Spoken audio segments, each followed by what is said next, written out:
How cool it is. Yeah, I move here, and it moves. Yeah. So we will be talking about AI a little bit today as well. You can still see that I'm still more a technical geek than a marketer. I'm more like a PhD guy. Anyway, I'm Alex. I'm from NUS originally, as I mentioned. I did my PhD on something called social media user profiling. Do you know what social media user profiling? It's when you take your data and I predict whether you are, I don't know, extrovert from how you post and what you post. This is super relevant to marketing, particularly digital marketing, particularly programmatic, all those Facebooks and Googles of our world, because that's what the system doing all the time.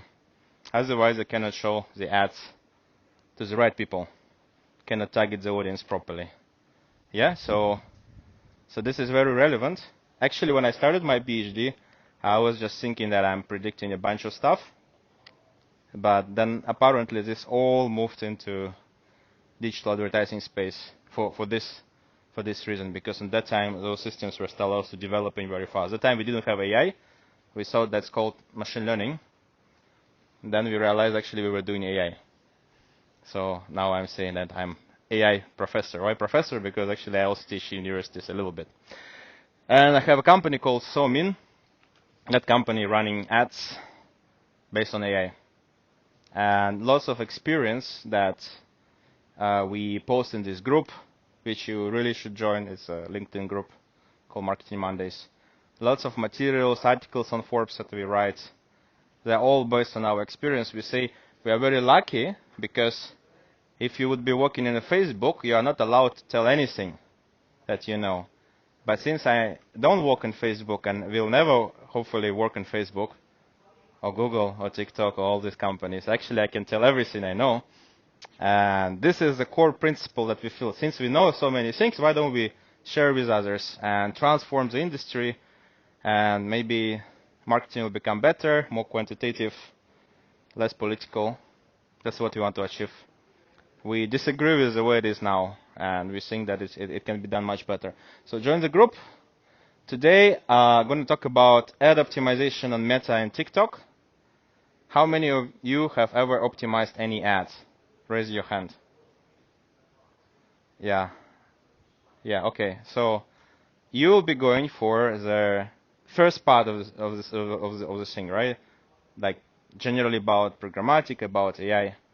But also there will be some parts quite deep to the industry, how you should do it if you run digital ads nowadays. I'll be touching that part as well. Because it's so huge topic, it's going to be quite condensed. It's too much materials there, actually, not enough time. I knew it, but yeah, I just want to make sure that I deliver it so that maybe next time I can build on top of it. So later in the group, I will be making a poll what you want to hear next time. And maybe I'll bring somebody from Facebook or just bring myself to talk further. So social media user profiling is a thing that we really need to explain, as well as explain how Facebooks and Googles make decision when decision of showing an ad to an individual or not. This is very important to understand how you should optimize ads. In my opinion, one of the biggest problems of industry nowadays is that managers who are managing ads, they read blueprints where it's written what you should do, but it's completely not explained why you should do that way. And in my opinion, without knowing why for digital advertising, you actually shouldn't even be in the industry, because it's guided by, it's run by the monopolist companies like all those we know, right? The big names like Facebook, Google, now TikTok, luckily coming in, putting some competition in place. And their revenues come from how much budgets we spend, not from how efficient we are. It's indirectly related, but not really. So everything, all materials they'll create will be about how to make them earn more money. And if you get on a Google call with a Google specialist who's supposed to help you, 90% of the time there will be recommendation, A, you enable this, which will allow you to spend 2-3 times more than what you're spending now. Otherwise, your score is not 99.9%. You constantly see this, like, you're not efficient, spend more, it will become efficient. Which slice you wouldn't be. In fact, that's much more complicated than that. So, how does profiling works? This is a text. This is actually some piece of some article from a journal, but it could be also it could be also a social media post or something. We can count words there, and we call it bag of words, because the words counted inside there is actually a very good representation of what is inside this text. So there was 3 times journal and 2 times intelligence. So some journal about some intelligence immediately comes into your mind. Probably it's artificial intelligence. So you don't need to read the whole thing, but just knowing that it's 3 and 2 for general intelligence, you already kind of know what is it about. It's also very good for machine to grasp this knowledge. It actually doesn't need to know everything. It's okay to know just a bunch of those numbers. It can guess what is this text about, and it can compare one text to another. Same thing happening with images. There is a picture. It comprises of different mini objects. We call them concepts or objects, like eye, like a chimney or something like that. We call it visual words. And we can also create a bag of visual words where we'll count how many eyes there are in the picture. Say, if I count eyes here, there will be 16 eyes. So that's probably 8 humans inside there, something like this. Nowadays, neural networks don't do that way, because they have something called convolutions, for example, for convolutional analysis, which doing these things automatically. But that thing is very hard for human to understand, so I like to use this example of traditional machine learning so that you grasp that computer is not a magic robot, like in Terminator movie. It's the thing that literally count how many ears. Okay, 2 ears, 2 eyes, 1 nose, probably human. Okay, detect human. And yeah, it's just like this. And the same for the words. So it can also detect objects. Obviously, it's like a little bit higher concept. We know that there is a tree, and people and stairs. You can probably, and sky. You can probably say that it's outdoor. It's probably a park, because many people, some stairs and trees.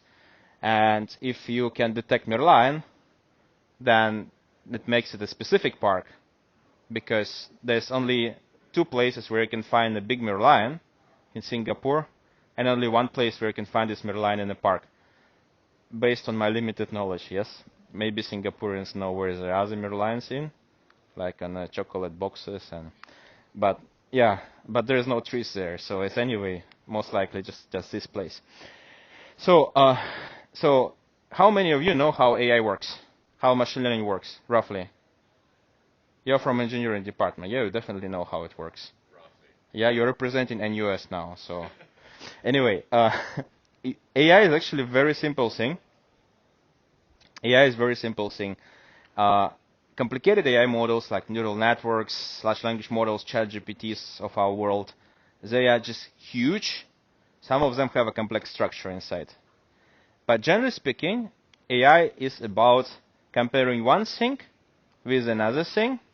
For the first thing, you know the ground truth, the thing you try to predict. And for another thing, you don't. And you compare them between each other. And if they're too similar, then you assume that truth about the first thing is also the truth for the second thing. Very complicated. Let me explain how it works. You have green and red dots. The color is the truth. So you know that these red dots are red. So we're predicting, let's say, the color of the dot. And the green is, say, green. You can also, let's say we are predicting there is a human in front of you or not. So green means there is a human from the picture, and red means there is no human. And we also have this 2D space, right? Like this. This is Y, this is X. X could be, I don't know, whether there is 2 eyes or not. And Y could be probably whether there is a nose or not, right? So when there's 2 eyes and nose, that's most likely human. When there's just nose but not 2 eyes, or vice versa, probably it's not. Then you have a third point, additional point that you don't know whether it's human or not. but you know that this point have two eyes and something that looks like a nose. So you will compare the nearest neighbors around it, and this thing is quite close to all these points, and all these points are humans. So then we'll make a decision that this point is also human. And then this point will participate in next prediction. That's why this simple algorithm is AI in all means, because it's not just predict things that you didn't know before, but it also learns on the way.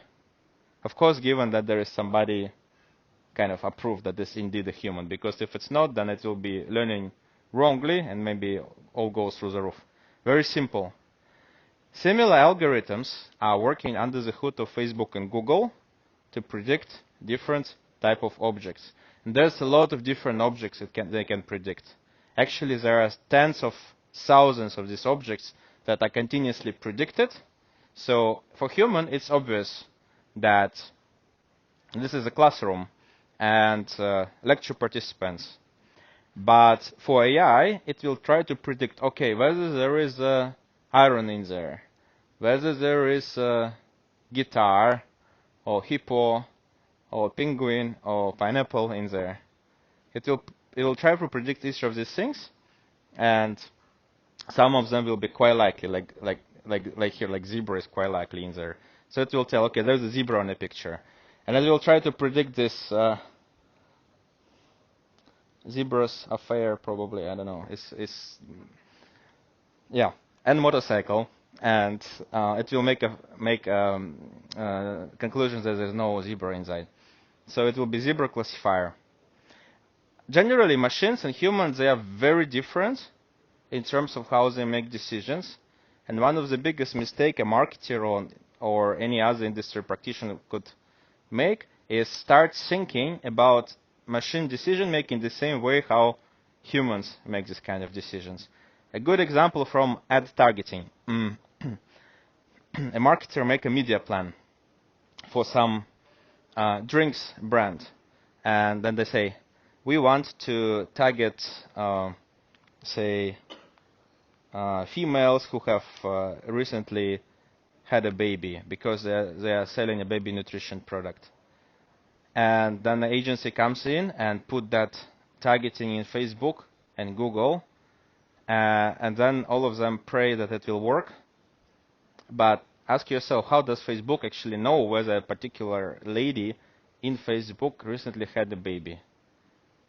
It's very likely she will be, there's two behaviors. One, she will keep posting that baby everywhere. Another one will completely disappear from social network for a while. Yeah?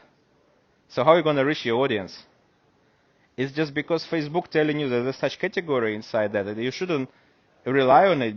And if you know how it works under the hood, you as a marketer actually should ask yourself, is there any way for Facebook actually even know that that category that they offer me as targeting really exists there and really you are really capable of distinguishing people from one to another?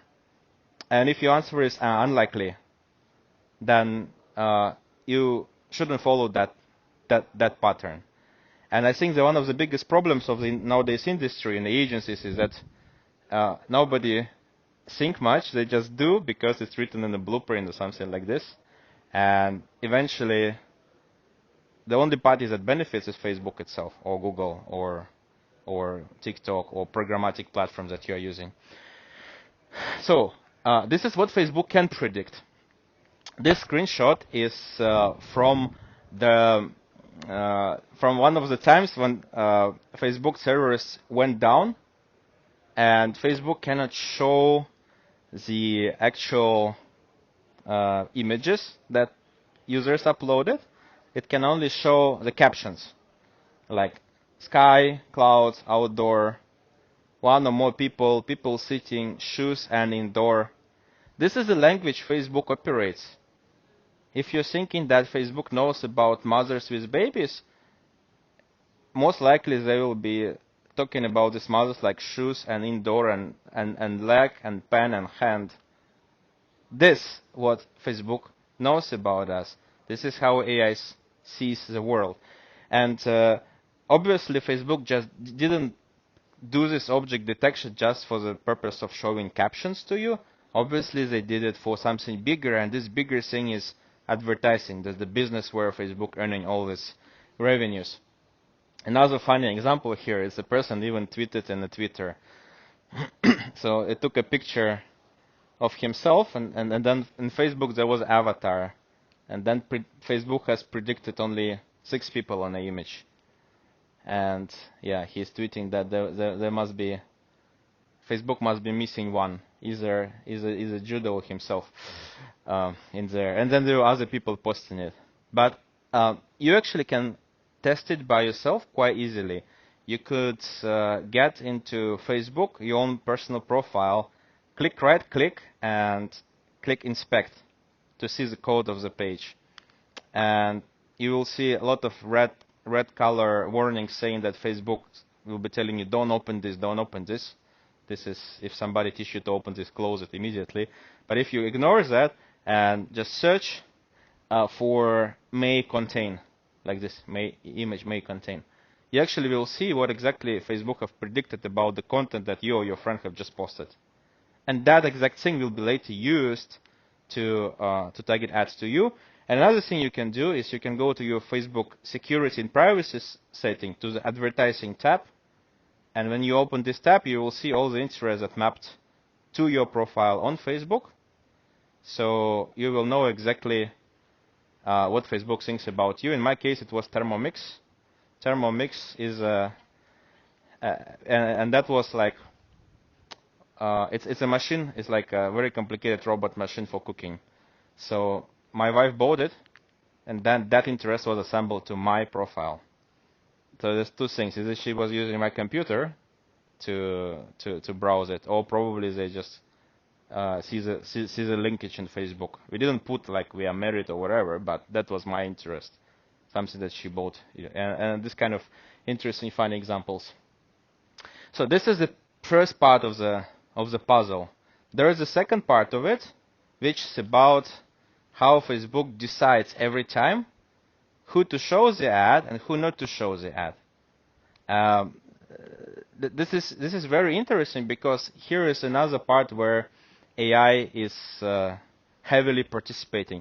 So this is a persona that was used by Citibank for performance ads, for selling credit cards and personal loans. Actually, this persona was generated by AI based on the campaign performance, but this is really a different topic. So just assume that this is the persona they want to generate. So we got Michael, who is 40 years old, tech enthusiast, some targeting that we set up inside the platform, like this. And we have a model inside Facebook and Google that is capable of predicting the clicks, whether the person will click or not. So there will be similar machine learning model that we just earlier discussed. Green means click, red means don't click. And we get a new type of person browsing internet. So Facebook is predicting, given this content, this type of targeting is likely to click or not likely to click. And maybe the machine learning model will predict that, okay, with 69% chance it's likely to click, and with 31% chance not likely to click. And then it will be showing the ad to this guy, the one that is browsing phone right now, because Facebook estimated likelihood of clicking by this person is pretty high. And then we take another consideration. So there was one ad here. Now it's different ad. The person is the same, a different ad, same thing. This guy and this ad are maybe only 0.33 likely to click and 67 unlikely to click. So it will be predicted less. There will be no click. So this process happening millions of times every second. This is super complicated, demanded thing that runs on our profile and the content that is currently advertised, every single moment when we open, let's say, Facebook or TikTok, and browsing the content inside there, right?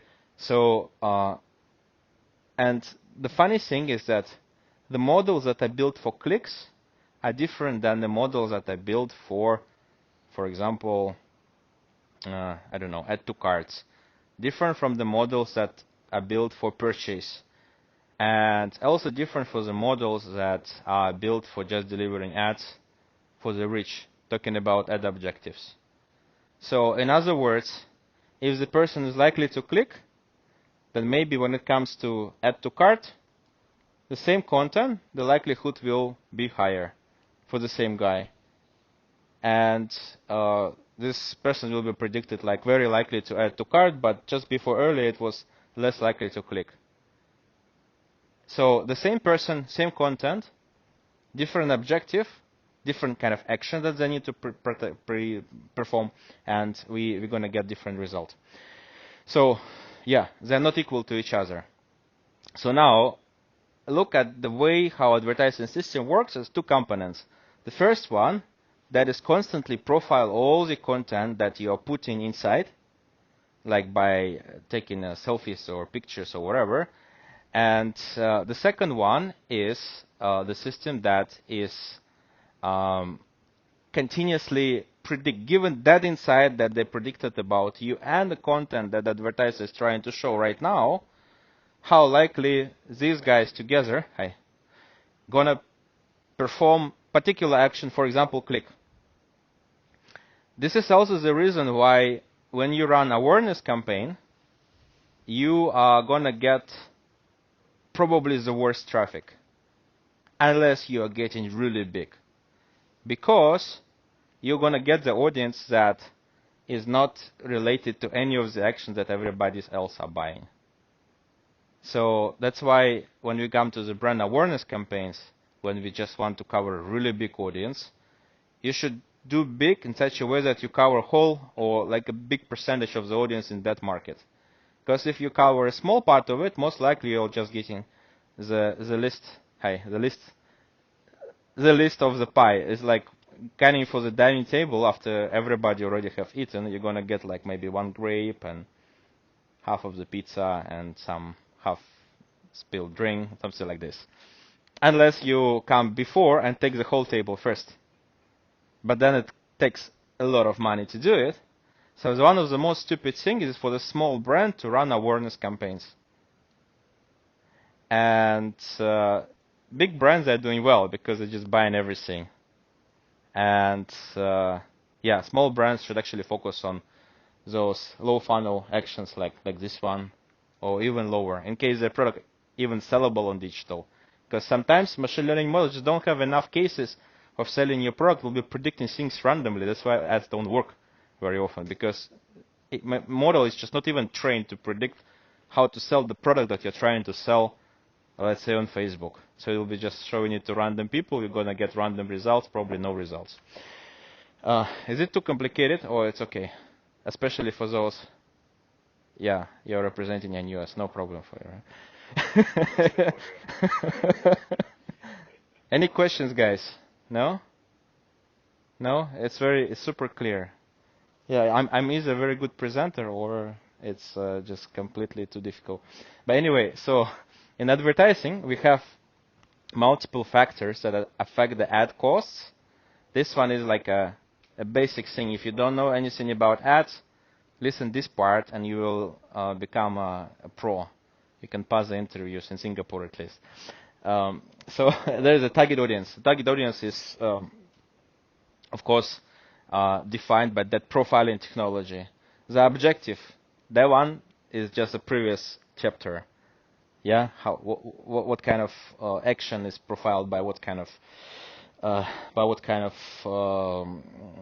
persona match. Then we have a budget. Budget, actually, I'm going to talk another time, because this concept is quite complicated by itself. When you increase the budget, are you going to get more expensive results or less expensive results? Oh, why? Or you get more audience, but you you're gonna get more results as well. So per result, will it be more expensive or less expensive, or same? That's the thing. No, it will be almost 100% more expensive, and it boils back to this. Just quickly, let me explain you. So when you have a little budget, Facebook will be giving you very high chance customers that tend to do this action. But when you're going to spend more, Facebook will start tolerating maybe not 0.73, but 0.66, okay, 0.5, still okay. You're going to spend so much money. I give you all. Like very good cherries, but also a bit rotten ones, and some really bad ones. I'm going to give all to you since you're willing to spend so much. Yeah? So that's why the budget is a super important factor, because budget, in fact, the tolerance threshold for the advertising system to, what level of tolerance should I have in order to give you a good traffic or bad traffic or okay traffic. And another is a competition, because obviously if the more people competing at the same time, we are going to have more expensive cost of buying ads overall. Doesn't matter of the quality of the audience. When you choose related to competition, ad placement is where you show your ad, and relevance. Relevant is a mythical thing that Facebook predicts. You can only affect it. You cannot really do too much. If Facebook decided that something is not relevant, then sorry, it'll be expensive anyway. So this part, I think, pretty clear to everyone. So I'll just go one by one. I explained the targeting audience and objective. Competition just now I explained as well. So we have probably 3 marketers all trying to advertise this food brand, maybe McDonald's, I don't know. One to spend $1, another one to spend $2, third one to spend $3. So the ad will be shown to this to the audience that the third guy have defined. Like the ad would be shown according to what this person has defined in the content and everywhere else, because he's willing to pay more than other two. At the price of $2 plus 0.01 or something like that, just a little bit higher than the second next lower bid. So when you choose to advertise, it's quite important. Yeah. So at certain times of the day, people are sitting in the office, supposedly work hard, so they don't check Facebook. Then they go home, and in a train they start checking. So become more people available for impressions. So they start showing. So the audience, the supply become bigger. Sometimes also more advertisers start fight for it, then the price get higher. But sometimes bigger supply, but same number of advertisers actually become cheaper because there will be more audience available. The placements where you show, different formats and this scoring thing. So what Facebook, this is taken from one of the tutorials by Facebook itself. So there's 3 ads. First, targeted to men and women from 18 to 34, and like everyone. The second one only targeted to women, and the score from 2 become 5. So it's like much better relevant score. And then the third case to women and healthy interested in fashion. So so supposedly to be even higher score. But then you also ask yourself, how does Facebook know that particular woman is interested in fashion? Am I taking my selfies with my bag all the time? Some people do, but those people probably already choose the right bag for themselves. Most important thing is to get the audience that haven't chosen the bag and can be affected by our ad, right? Those impulsive buyers. But those impulsive buyers don't have anything about fashion in their content, most likely. So rather, how does Facebook know about it? Maybe because they visit some shops, like internet shops, because Facebook have its pixel installed in there. Maybe not. There was one funny case when our company was advertising diaper brand Huggies, and it converted, I think, about 1.5 more mummies with a twice cheaper cost per result by targeting inflatable boats. Those boats you do for fishing. So those experienced marketers, can you tell me how can inflatable boat targeting convert mothers who got a baby for selling them diapers. The fishing boat. Tell me how. That is one of their versions. Another version is that the fathers get so sick of newborn, so they, you know, like those whiskey case, right? Like whiskeys and diapers come together. So here's like a fishing boat. In fact, this is one of the most ridiculous examples I've met. The reason is because Facebook has confused boats with the diapers when doing the object detection. And the more funny thing that our system also confused.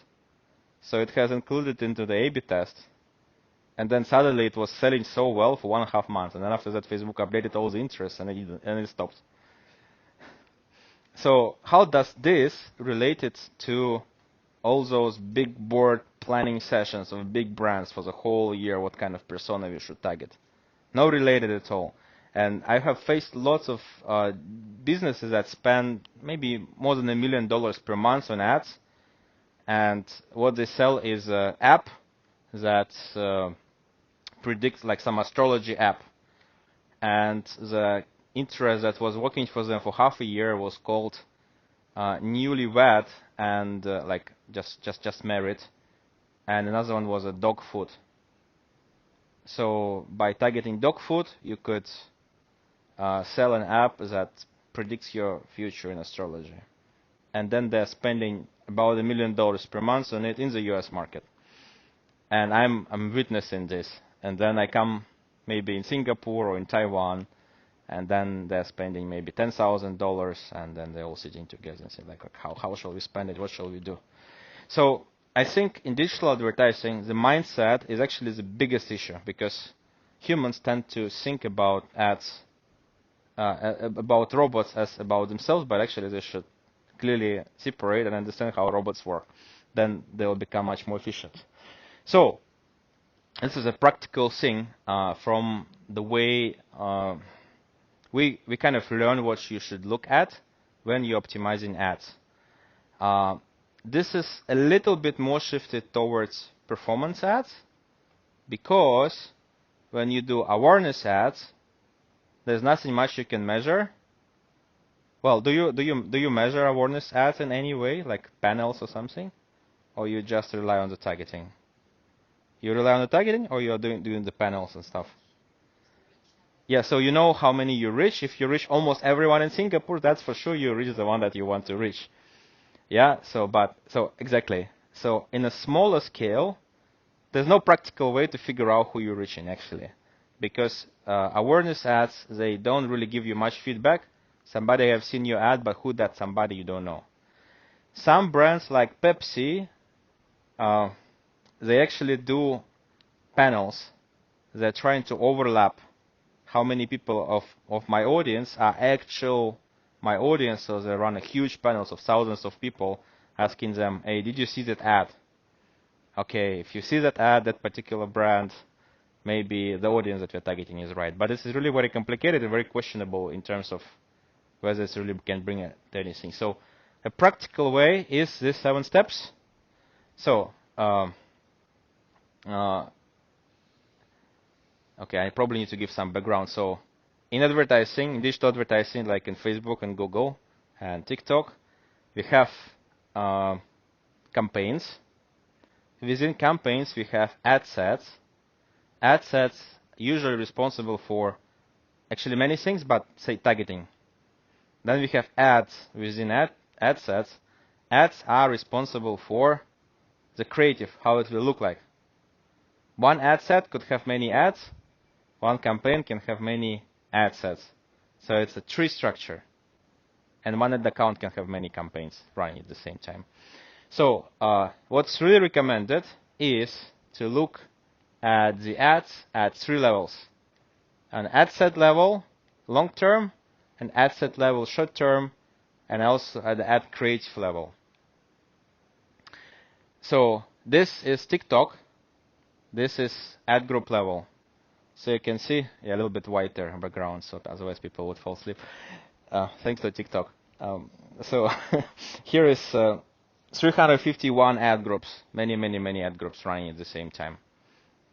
This is a little bit not conventional. Usually marketers run like 1 or 2 or 5. This one runs 351 at the same time, like really many. That's for a reason, because you should test a lot in order to be efficient. You cannot just rely on 1 or 2. But this is an example of a long-term optimization. When you see the results are from June all the way to November, or maybe just 1 month of the performance in the past. That shows you, in general, what kind of audiences consistently mapped by Facebook or TikTok to the same type of people and consistently driving whatever results you're optimizing for. I think here we're optimizing for maybe purchase on the website. Yeah, so some of these audiences never deliver any purchase, some of them deliver. Okay, good way to look at them. But you also want to look at the same time on their last, say, week or even last few days. Because the systems like TikTok, for example, they're actually updating all the interests, all the profilings that I explained in the beginning every 2 weeks, or even more often. Same for Facebook. So say today I'm interested in Thermomix. After 2 weeks I might be interested in, I don't know, computers easily. So a big mistake would be assume that if some audience work for you now, it will work for you later for all campaigns from throughout the funnel. Especially for performance campaigns. It's just when you run rich campaigns to exactly the same audience all the time, you wouldn't notice that you are mismatching. But when you are running performance campaigns for the same audience all the time, you will immediately notice, because after a few weeks maybe your results become really bad and you don't know what. Did you face this? Like results are really good. I mean, I'm not sure. Do you run any performance campaigns? You don't, I think, right? Yeah, so you go all the way, results is good, everybody happy, then suddenly, I don't know, after Black Friday, everything is terrible. And nobody knows what to do with it, and you go to the agency and say, do something with it, and then like, we are trying hard. But that's what they can try, because they set up a lookalike audience. They're going to just run the same. There's a very limited number of techniques that you can do, and Facebook, TikTok, they continuously reduce it. They want to do everything automated. They want to fully control it. And this is an unfortunate trend. They don't really want to even give us a chance to affect anything. They just want, to control everything by themselves. So it's a good idea to look at broad, long-term, and also at a short-term. And then you also want to look at your ads. Because within one ad group, within one ad set, you could actually have some really well-performing ads and not performing ads. And the most funny thing is that, for example, this video works very well for, let's say, newlywed, and that exact same video might completely don't work for the pet's food, and vice versa. Even though both these audiences are relevant, and even though this video is actually quite good. So in general, there's no such thing as a bad creatives. I mean, there are bad creatives, but you cannot ultimately say that this content is bad or good. There's always some targeting for some content that will make it work. In fact, big brands like Reassured, for example, there's a recent quote, the biggest insurance broker in UK, they told me, actually we noticed that the most shitty creatives always work the best. You just have to you just have to test them enough with enough audiences, enough funnels, and all these kind of things. This is another kind of, it goes against creative marketing. It goes against, brand managing as we used to know about it. It also goes against how we used to run those TV ads and everything. Because there is emphasis on creative, and the story is very big, and it's extremely important. I think it's really undervalued nowadays in the world of digital marketing. But the problem is that all these ads are now run by machines, and machines really are living in a very different world. So looking at it at 3 levels is very important. You need to also assess the ads. So this is an easy one. I think this everybody knows. So when you look at a campaign, you need to look maybe for the last 3 days and compare those results to the KPIs, or maybe even to your own average results. If you see that there's some ad set that is more expensive your average results, like those indicated in the red here, you can switch them off. Or maybe if you are running something called manual bidding and cost cap. Sorry guys, this is something really become quite deep in advertising. But generally speaking, you want to switch off or reduce the bid, or switch on and increase the bid every time when you are doing better than your current average. Generally speaking, KPIs also, I mean, they're good to have, but they're unfair. Because when, let's say, an agency set with a KPI, and then suddenly auction change everywhere, then nobody in the world, including Facebook itself, can make the price be as cheap as a KPI, and vice versa. In some other time, some other months, actually I have some agencies was telling me, can we make results a little bit more expensive? Because if we'll make them that cheap, then the next year my brand will come to me and ask me to lower the KPI, which I don't want. So this kind of things are happening, and they're extremely stupid, because the world is living in this KPI kind of system, and the KPI system are set up by marketers that are not Facebook, and actually it's Facebook decide everything and the competition. So it's always very good to optimize it as cheap and as big as you can. That would mean that you are going to look at your own average results and optimize. Here you can see it's less like 70 ad sets at the same time. So then you can also go on the ad level. So here some ad sets are pretty bad, right? Like for example, this one is at 170, at 208, whatever. They are more expensive than average. But sometimes within ad set, like this one is considered to be bad ad set. There are some ads. You can see there's 5 ads here. One of them is generating all 3 results that this ad set generated, and then the rest didn't generate anything. And the funny thing is that the first, second, and third ad are exactly the same image and exactly the same content. So can anybody tell me why 3 exactly the same ads, one generates 3 results, and other 2 didn't generate anything? Targeting is also the same. Unexplainable. Based on the blueprint, all of them should have each one. The reason is also related to technology, because every time Facebook spins a new ad, they are randomizing what kind of audience is gonna receive, gonna see this creative. So the first 2 are unlucky, and the third one is a lucky one, really, because it's randomized. I'm just wondering, like, I'm doing a business, let's say, with a Hewlett Packard, and I come to them and I say, so guys, first 2 are unlucky and the third one is lucky. They're gonna kill me on the spot. But this is what it is. I mean, it really works this way, because they're exactly the same, but the third one receives all their performance. This is the reliance of us on the technology, on the algorithms, how work behind, and we have to accept it. The other 2, they are different. So maybe this creative is really worse than these 3. But these 3 are the same. And it really makes sense. If you have a bad ad set, you look inside the ads, maybe there will be one ad that's performing very well, just switch off the rest and keep it. I think this is like important thing that we also learn over time. You need to look at the weekly and the performance considerations. You can actually see that if the ad was performing well for the first 5 days, for example, or highlighted in green, and then it was not performing for the last 2 days, you probably still want to keep it running.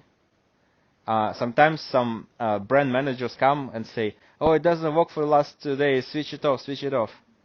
But actually, when you evaluate your performance, you should look like 3 days, maybe 5 days, 7 days, 2 weeks, 1 month, half a year. And all these things together can actually let you judge whether it really works or not. Managers, especially the high-level managers who is trying to look on the performance, they look on the performance in spreadsheets and usually in all combined together way. So this combined together way is usually decided by the agency. So the agency actually decide how to put the ads in such a way that they look nice. But sometimes you might get a very good performance for whole half a year, because the first 4 months were really great, but the last 2 were really bad. But they'll show you all 6. So actually, I am a strong believer that every brand must have a very strong in-house team. Even if you have an agency, you should have somebody inside who goes inside and looks at every single thing inside there. So quite often a good idea is to hire somebody from the agency to join your team so they know all the tricks and they can. And I'm not against the agencies. I'm not an agency, but I'm not against them. We actually work with them quite a bit. But I think the moment that this power will stabilize, like a knowledge will become equal on both sides, on the brand and the agency sides, that's the time when both will start improving, because they will be looking at the same objective. So, yeah, so you could also think about ads in two ways. You could look at it about cutting the cost, and you can also look at it in terms of increasing the brand. In Singapore and generally in Asia, everybody talking about making ads cheaper, but also at the same time, my US partners or UK partners all talking about how to make ads work with the same or even more expensive cost per result, but at a much greater volume, because they are fighting for the market to get all the results, all the sales from there. So this is quite important to also understand what you're targeting actually. You're trying to make the ads cheaper, or you're trying to grow your business. In Asia, mindset is make the ads cheaper. That's the wrong mindset. You should always look to be on the border of your unit economics, to make ads as much as possible just to make it profitable, like one, and then occupy as much digital sales as you can, because everything is moving to digital. In this part, doing awareness campaign and buying the whole Singapore is a good idea, because at least you are buying the whole Singapore. And you can look for secondary metrics. This is also another lecture, to be honest, but there are a lot of other metrics that you should look at to figure out whether your ad is working or not. And there will be more detailed version later, and I can share the slides also, don't worry. So for example here, it's a bit too much time to analyze, but generally speaking, look at this performance, right? So the traditional way to look at it is look at this 215 cost per result, okay, good or bad or whatever. But you could also look at how many your clicks actually resulted in really loads of landing page. If it's not a big number of those clicks made the loaded of a landing page, that probably means that your landing page is too slow. Or in this particular case, the landing page is actually not relevant metric, because it's leads all generated on Facebook directly. And here, a good secondary metric will be CTR, because every time the CTR is higher, the cost per lead is lower.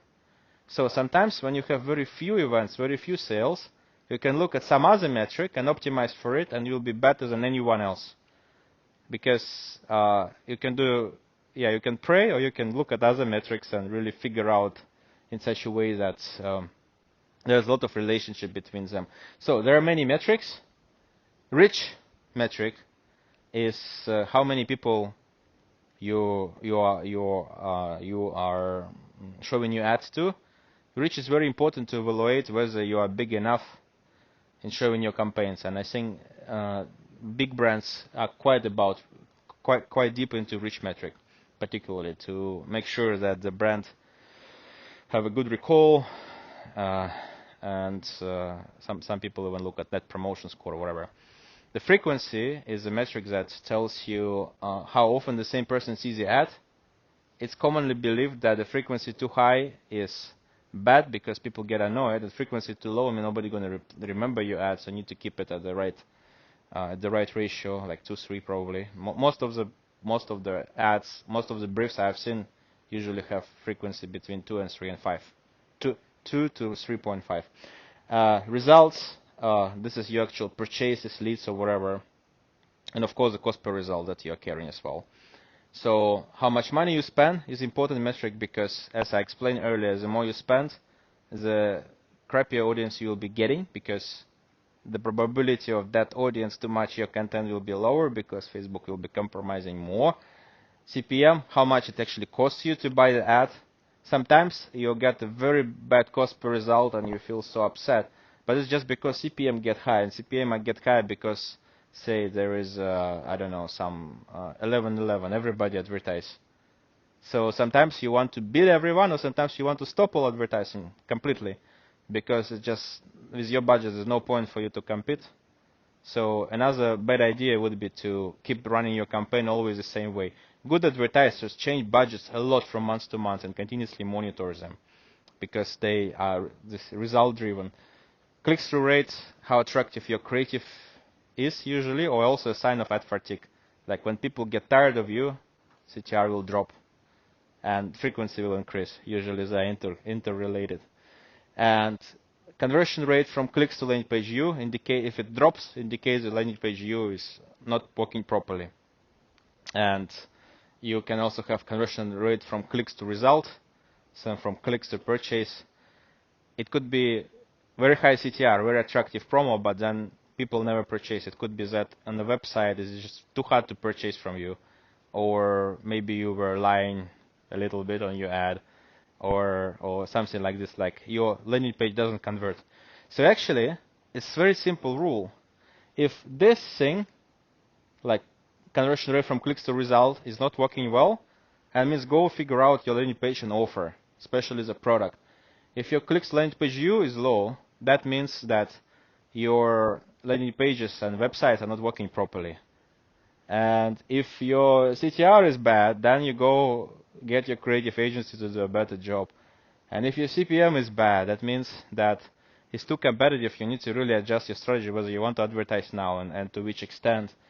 And that would define how much money you're going to spend, and that will define your cost per result. And for awareness, it will be reach and frequency. It's actually not a rocket science. Nowadays, I believe people look at just results, and if you look at everything, you will be, I don't know, 2 times better marketer already. And you can read the article about all these things on Medium. So if you didn't remember what I wrote just now, what I showed just now, you can read this article, and you will know. Yeah, you can scan the QR code. It's all explained in there. Do you want a case study or too tired? Yeah, you like case study? Okay, okay. So the last thing is a case study. Yeah, I'm asking whether you want. You probably want. So I'll do it very quick. And sorry for making it long this time. So now, how can you make all these things measurable, and how can you make sure that you can actually have enough of these ad units to really compare one ad to another ad and to make it really work? So in the regular case, we get this burger and 3 guys fighting. Well, not 3 guys, but 3 advertisers, 3 big brands, say Burger King, Pizza Hut, and McDonald's, fighting for it, for example. And then this guy usually wins because he is offering 3 times higher bid as compared to other 2. However, we have psychographics. I'm known as professor. I also play accordion. I'm quite known for it. But nobody knows it. But this is my interest. So if we can detect the psychographics of the people, that's one approach of diversifying our targeting. Then we can do a much better job, because for this top guy who only have $1, not as rich as this one, he might don't target the burger, but maybe target pastry, which is equally relevant and equally can be found by machine. That, yeah, maybe people who eat too much of pastry, they probably will go eat burgers as well, and vice versa. This kind of things. And if you manage to find it, you can indirectly advertise to people, just like inflatable boats and diapers.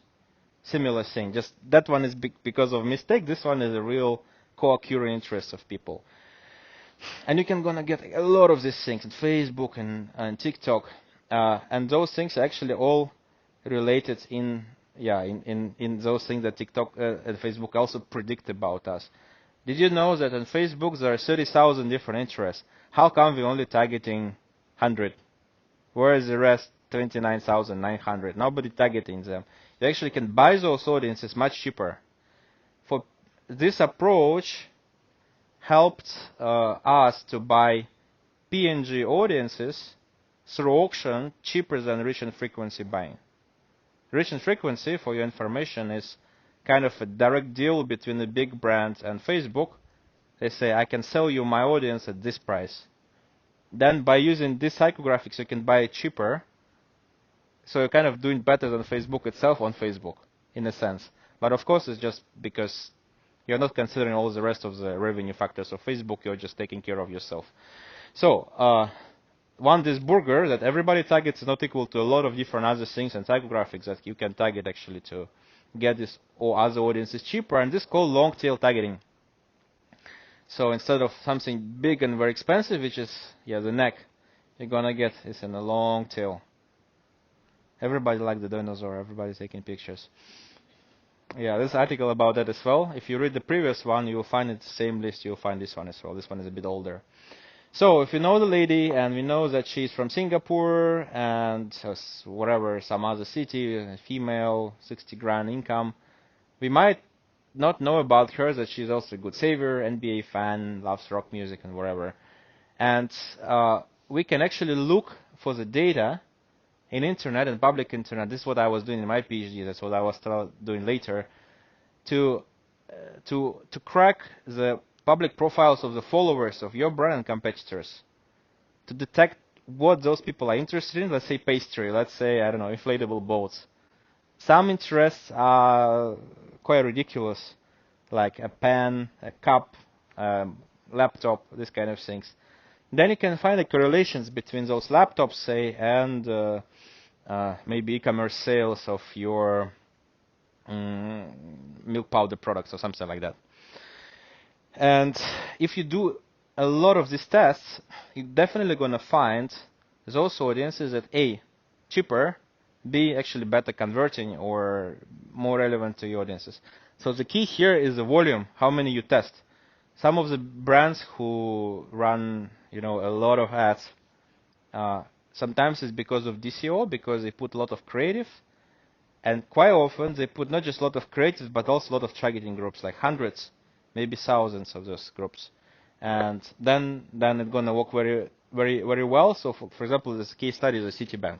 So they were selling credit cards and personal loans, and amount of data they collected is like 5.6 million data points, like messages of people following those banks were posting, and from there they figure out 124 ad sets, 124 groups of targetings that are psychographics, and the best performing one was targeting roof tiles, blockchain, pipe fitting, Ministry of Defense, like interior design. So literally they made a 38.1% cheaper cost per lead by targeting interior design when selling credit cards. And I don't think this kind of media plan going to be approved by anyone, but they should, because this is what sells. And when you do performance ads, it's very simple. It sells, then it works. It doesn't. When you do rich ads, you need to have like a face, like TH face, or you need to find a way, like Pepsi, you need to find a way to evaluate the quality of the audience, because at that time you are buying ads cheaper, but you want to also get to the relevant audience to the end, so the relevant eyeballs looking at you. And has been done many times. Automobile, electronics, McDonald's. McDonald's is very obsessed by app downloads. Like they all the one everybody downloads it. Do you have McDonald's app? Yeah, see, some of you have. I also have. I shouldn't say. Anyway, Mazakir, e-commerce, all these kind of things.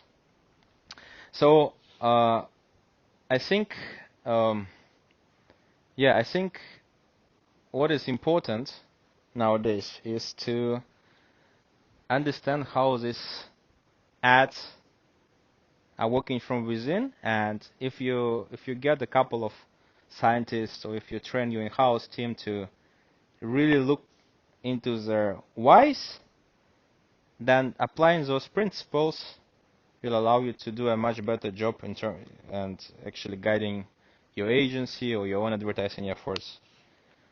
Just always ask yourself why, and the answer shouldn't be because it's written in the blueprint. And then you'll be doing much better advertising. That's what we believe in. This is a free tool we developed. It's for monitoring somebody else's ads. It's for brand managers, for monitoring competition, to look at what kind of ads everybody running, how well they work, and why. It even draws some heat maps telling you why these ads are working. Why we build it? Because we feel, okay, Facebook is predicting what works and what doesn't work in order to decide whether to show or not to show. Why us, being computer scientists, doing the same thing for the marketers? Yeah, we're deploying it in end of Q1. TikTok doesn't have a very open ad library. It has, but it's limited. So we put Facebook and Google first, and then LinkedIn and TikTok. And this is the cool stuff. So this is called Soda. Don't ask me why. It's our head of product want to call it Soda, but it's like some digital assistant, whatever. So what this can do, it can generate the full report of all your competitors' communication in terms of audiences, in terms of brand persona and pain points, automatically in 30 seconds. So last time, like you were getting agency to generate it for you in a few weeks, and now it tells you exactly what your competitors are doing now, how well they're doing it, and what exactly you should improve in your content and strategy and communication and stuff to beat them. So we are using large language models for this. We believe, and this is by the way confirmed by Sam Altman because I talked with him when he was in Singapore, that large language models is not about generating some funny stuff and generating content. Large language models is about understanding the data and explaining that data fast to such a way that even not very data savvy people and not analytical people could just get the insights. So we build this thing called Soda to really understand all competitor landscape and know how to beat them, how to stay ahead of them, without even human involved, because once a human is involved, there's too many mistakes, we don't like it. So we make it humanless, at least for this simple and annoying things like report generation and competitor monitoring. So thanks guys. This tool, you can play with it, it's free. You can just register. And I hope you can eat the pizza and stay beyond. I think one of the really great parts of this event is that marketers they can catch up with each other and talk more about their problems. And join the LinkedIn group and come next time. Every time we get something that you will probably never gonna learn anywhere else because these things are not discussed. We like to discuss things that are not discussed. Thanks. Any questions? You guys have any questions? Have you heard about this stuff anywhere? Like which parts were new and which parts you haven't heard about before? For those who went to any digital marketing lectures, of course.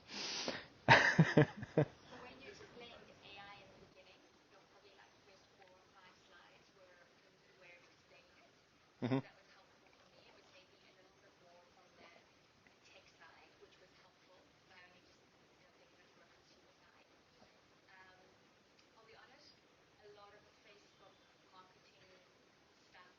Mm-hmm.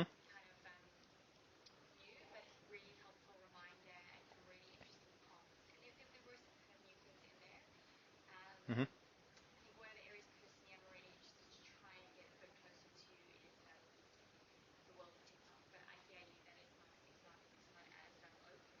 Yeah.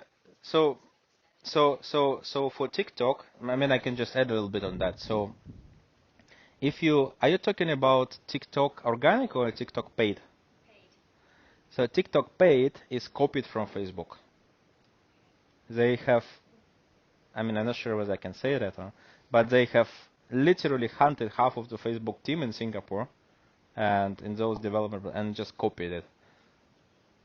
So we were very excited because our business were all about running ads on Facebook, but we just exactly duplicated all the code for TikTok, and it worked so well. It actually worked better than TikTok, better than Facebook.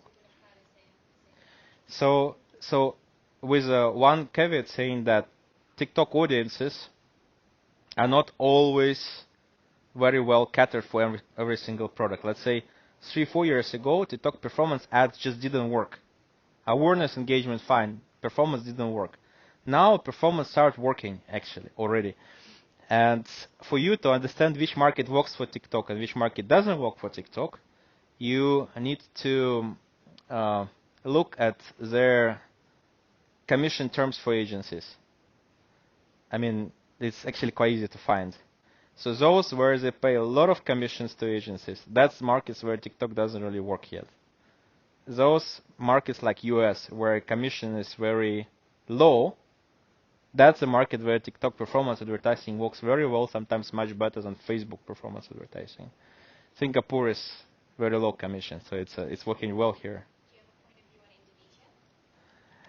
on Indonesia? Indonesia was among the highest in Southeast Asia, and it was 3 years ago. But generally speaking, Indonesia is a market where big brands are doing all the regular stuff, but the small brands are just doing a bunch of some strange things because it's very scattered and very diverse.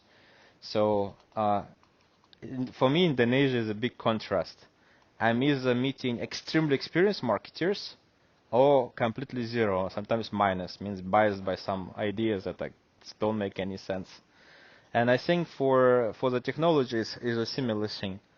I think TikTok have enough data for Indonesia, but in selected industries. So it will be either absolutely awesome or completely not working, depending what kind of. And in this part, Facebook is still better because it's much more established. It has much more data for different industries, so it can train those models to predict events better and therefore can be more stable. But I personally think TikTok will kick out Facebook pretty soon because the TikTok generation is growing.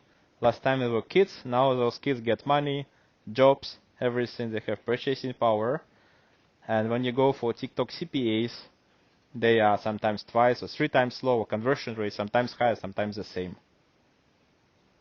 So Zuckerberg actually, I think 2 months ago, announced in the office that, you know, guys, you are in Europe. They say, you guys asking me to give you a 4-day working week. Yeah, you're gonna work 7-day a week. You look at TikTok, they are completely beating us and everything. And you're complaining that your working week is slow. You go China. You see how there was this kind of conversation there. Right? My friend is working in Facebook. So Facebook also very concerned. And I think another big trend is things are going all to purely automated, dominated by the platforms themselves. And that means that there will be less of agencies and more in-house teams. Brands should prepare in-house teams everywhere, in all markets, because an agency is going to have really hard time because it'll be very difficult for them to find what they should charge for, especially when it comes to performance advertising. Of course, those agencies are doing the strategy, localization, like the branding, everything, right? Localizing the campaign that come from HQ, all those things. That's fine. That will survive. That's why we created that tool for them, for doing the analysis, presenting, and planning better. But those performance advertising agencies, they're gonna have a hard time, and many of them will move to TikTok because Facebook soon will lock all their targeting capabilities. That will help TikTok to get a significant boost because the budgets will be moved to there. Because agencies actually the one controlling the budgets and moving them. I think this will all happen in the next few years, based on what I see from there. And it is very interesting time because finally we get somebody as powerful to fight all this monopoly and bad practices. So it's how it have happened with Apple last time, right? When they just cancel device IDs. Now now I'm gonna advertise by myself on my own devices. So the same thing is now kind of happening again. So yeah, anybody have Facebook shares here? No. Yeah. So for performance advertising, TikTok is a very good channel, and they copied everything from Facebook.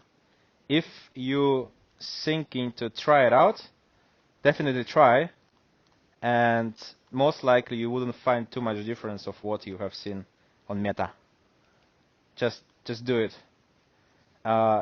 There's a big rumor saying that TikTok requires its own special content. Even TikTok says that. We don't do videos, we do TikToks. To a certain extent that is the case, but my experience recently tells me that actually all kind of content is working on TikTok pretty much. You don't really need to do TikToks. You can try it out with what you have, and I've seen brands doing it and doing conversions there, and I'm not officially advising this, but that's what I see. It's just yeah.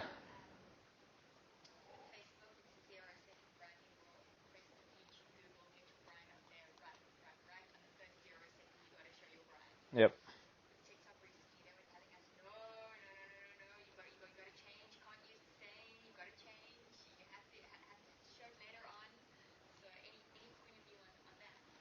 I think there's a business consideration here as well. The moment that you turn your machine towards TikTok, you're gonna invest in the content in there. First of all, it will work better. Second, the channel will become more sticky. Every time when you customize something for particular channel, particular platform, it's much harder for you to turn back because you're not gonna upload your TikToks into Facebook either, right? So I think there's two. There's one that TikTok has certain format that you need to respect. And second, once you get into TikTok and customize for it, you're gonna have it. And for them, it's very important to keep this market share and grow it. So yeah, this is a mantra they keep singing. But honestly speaking, every social network, every search engine have their own mantra that very often don't have anything to do with the performance or whatever. They just stick to it. Like Google Display, for example. It doesn't work for anyone, but everybody's still putting ads in there. Yeah. Why? Oh, Google Display, okay. I mean, yeah. I mean, maybe it works for somebody, but I haven't seen many. so this, or for example, this Facebook have a hard time of selling this audience network. Everybody's switching off, so they start renaming it. Don't call it audience network. Let's call it advantage audience expansion or something like this. Let's call it differently, and let's just still keep it there so that you can spend more money and we can monetize our network that doesn't work. Or like, have you created a Facebook ad account recently? If you create a new Facebook ad account, it will not allow you to target anything. You actually have to find somewhere in the bottom, like like a gray star there, like go back to the original mode, and then it will show you all the targeting options. Means what? Means in a very short time, Facebook will announce, okay, no more targeting. Everything advantage. Maybe they'll rename themselves to Advantage. I don't know. Yeah? So it means what? It means all agencies go out. So it means Facebook is powerful enough now to do the sales by themselves. That's why quite often they assign you the operations manager that works with you directly. Then you come to your agency, aha, they told me this. How about you're doing this and that and that? So this, but why they still need the agency? Because agencies still do the services and sales to SMEs. Because Facebook doesn't want to deal with them. It's too much of trouble. So I think a way to look at this is not as a tools, but also the business that they have own considerations. And always remember that you as a company, you have only one objective. You want, I don't know, sales, awareness, whatever. But Facebook, they have three. Number one is their own users. Users don't want to look at irrelevant stuff. Because they will walk away, Facebook will lose its supply side. Second is advertisers. Advertisers, especially new ones, must get hooked So I want to give them all the best audience, all those high probability impressions that likely to convert. Later they increase budget, okay, I can give them some crap as well, it's already fine because they're already mine. Yeah, later they'll start do TikToks, they're already mine, it's okay, I give them. Yeah, and then the third one, the most important, Facebook's own revenues. The more you spend, the better revenues for them. So, which means what? Which means before any of them will change the business model that organically benefit the advertiser, there's not going to be any unbiased suggestion from their side. Everything they say will be biased. And agencies who is working with them will also be giving you all the biased advice because unfortunately most of the agencies also somehow related to either minimum spend and retainer or direct commission. And what it means? It means that this whole industry is going in the wrong direction because there's nothing organic and natural. Everything is half-truth. And that boils back to why we started this. We are doing small, not too many people here, which is good. The good part of it that we can discuss the actual thing that's happening and we can improve our marketing. There was a conference last year. There was a conference last year. It's a computer science conference. Because I'm AI professor, I still go in there, publish papers and stuff. So I did a talk about ethics of AI.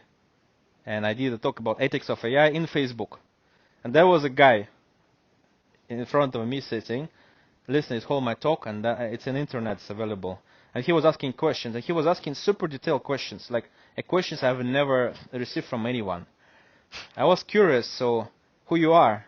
Why are you asking me? How can you ask me all these questions? And he's like, oh, I'm a head of organic output for all Facebook Global. I live in San Francisco, and I'm in charge of the whole wall that Facebook users see. And I say, okay, and you tell me, out of everything I said during this talk, which part I lie, which part is wrong? And actually I was talking about all those things just a bit condensed way. And he's like, no, all correct, but I guess it's a public knowledge. But if it is a public knowledge, how come 99.9% marketers, or maybe 90%, I don't know, have no clue? And that means because the message that comes from Facebook is different from what we are talking about.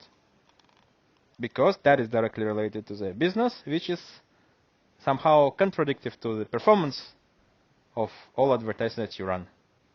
So before those businesses will pivot towards being aligned with you in your goals, we will have to have a constant fight, which we don't mind.